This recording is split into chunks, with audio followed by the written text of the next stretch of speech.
আপনি আসছেন আওয়ামী লীগের নেতৃত্বে, আওয়ামী লীগের হাল ধরতে, তো সেটির ব্যাপারেও আমরা একটু আপনার কাছে জানতে চাই। আসলে আপনি জানেন যে জুলাই মাসে আমাদের ছাত্রদের উদ্যোগে একটি কোটা সংস্কার আন্দোলন শুরু হয়েছিল এবং যার ধারাবাহিকতায় এবং অনেক প্রাণহানির মধ্য দিয়ে সেই দাবিটার এক পর্যায়ে এক দফাতে পরিণত হয় এবং বৈষম্য বিরোধী ছাত্র আন্দোলন এই এই এই আন্দোলনটাকে সামনের দিকে নিয়ে নিয়ে যায়।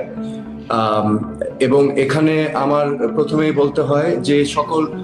প্রাণ আমরা হারিয়েছি, আবু সাইদ থেকে শুরু করে 4 বছরের ছোট্ট শিশু আজাদ,